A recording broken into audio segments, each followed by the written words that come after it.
Making money while playing video games may sound like a pipe dream to some, but only if you fantasize about earning less than the minimum wage. However, with play-to-earn titles on the rise, reality looks a lot like a nightmare. In the series of man-made horrors beyond comprehension, the crypto world has a fresh new offering to make, and we need to talk about it. To start with, we're tired of seeing NFTs being integrated into everything. The blatant inhumanity of everything about blockchain and AI is a recurring theme in our absolute revulsion of both. It sometimes seems as though advocates of these tech-pro causes have entirely lost touch with the human experience because they are so preoccupied with technology, profits, and market forces while staying willfully ignorant of its consequences. Attempts to incorporate NFTs into gaming have been mainly unsuccessful for a variety of reasons. 1. They add nothing of value, and 2. There is a non-zero probability that your digital assets may be stolen, often known as a rug pull, and that doesn't even take into account the harm that NFTs do to the environment. However, as seen by a new rest of world study, NFT advocates are coming up with worse scenarios for the future, from failed NFT attempts to the coming threat of AI-generated art. Today, we'd want to direct your attention to one of the most appalling things we've ever seen committed to print in the interest of new tech. Coming up, we're looking at an upcoming era of Minecraft labor exploitation. The main focus of the story is the NFT game called Critters, which is based on Minecraft. It was popular enough in its early years that some players started employing others to help them create in-game properties in exchange for a share of their revenue. One such high roller, Big Chief, had his team, mostly made up of miners from the Philippines, collect construction materials for a casino, for which he later paid $10,000 to professional Minecraft builders to create. Big Chief mentioned that he has a lot of kids that played for him because they want to make extra money in a society that is essentially imprisoning them. People in the Philippines were prepared to play this way as they could earn just enough to make it worthwhile. But it wasn't simply for fun. Big Chief said that members of his play-to-earn guild were obliged to work 8 hours a day, the equivalent of a full-time job, to promptly recover the expenses of NFT purchases, which were his digital plots of land, and also maximize earnings. Chief stated that while he couldn't say what the hourly wage comes up to, but he can say that people in the Philippines make very little money and the cost of living there is very low, and that is a great way to justify underpaying people.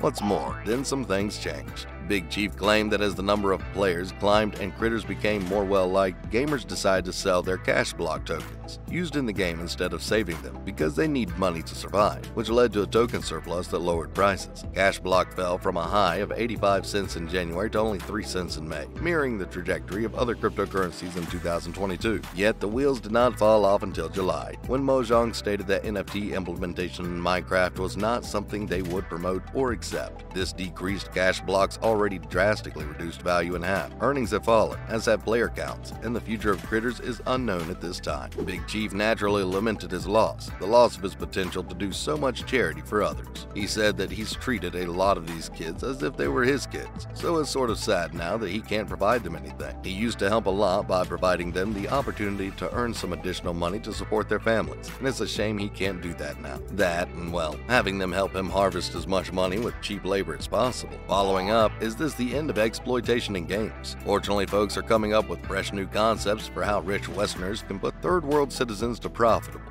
productive use. For instance, Nikai Kasser, a blockchain gaming advisor, Wolves DAO, suggested that they could be used in video game backdrops for the entertainment of other presumably richer players. Kasser stated ostensibly seriously that with the cheap labor of a developing nation, you could employ locals in the Philippines as NPCs, actual NPCs in your game world. They would just fill in the environment, you know, whether by doing a random job or simply walking back and forth, fishing, telling stories, becoming a merchant. Anything is possible. Remember those GTA 5 servers where people roleplay as their characters with real-world rules? That odd level of unhinged dedication was fine, but this is purely dystopian nonsense. Lastly, is this the future of gaming? It's a heinous concept, fully in keeping with the NFT industry and exactly the meaning of the word exploitation, selfish utilization, especially for profit. As much as we despise admitting it, it's also not out of the question. Paying others to perform the grunt work in your favorite video game is nothing new. Most of us are at least vaguely aware of the practice of gold farming in MMOs, but introducing real money into these systems only fosters unethical behavior. But it also has a fundamental truth to it. As long as there is actual money involved, there will always be individuals willing to chase it, and those who want to take advantage of them. This play-to-earn trend, will this be the last we see of it? Although it's difficult to say for sure, it appears that things could get a lot darker if voices like Kasser get to have a say. Now moving on to other news. First up, Rentable, an NFT rental marketplace, is closing its doors. The free market's invisible hand and does on occasion deliver. Rentable, an NFT rental firm that was going to enable users to rent out their monkey JPEGs, basically rent the runway for NFTs, said this week that it is closing down because of a lack of product market fit. Users still have until October 13 to complete withdrawals, but rentals are no longer available.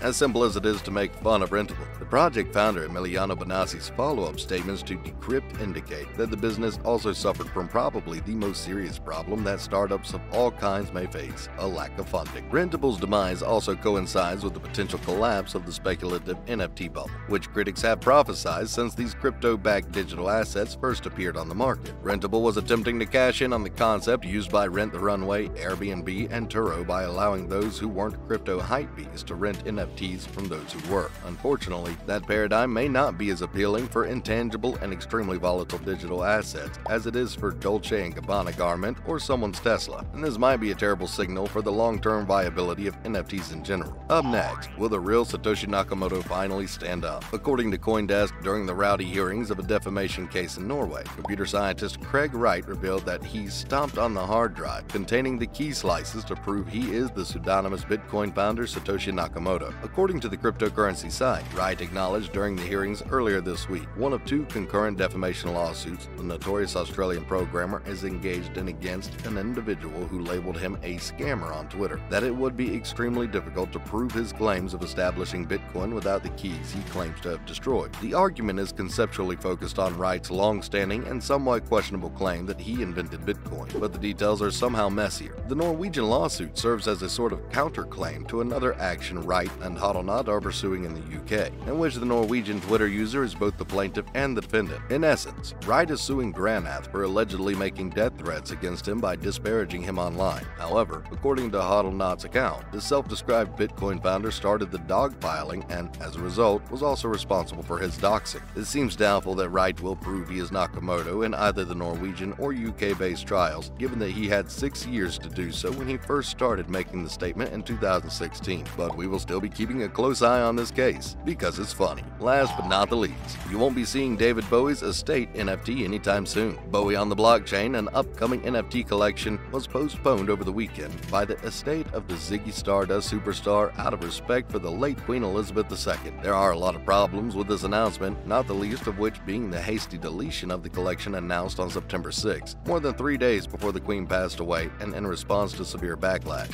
The entire thing is extremely corny, of course, but not as cringe as the NFT collection itself. That's a wrap for this video. Would you ever consider getting paid to be an NPC? Let us know in the comments below. Make sure to give this video a thumbs up and subscribe to our channel for more videos like this. See you in the next one.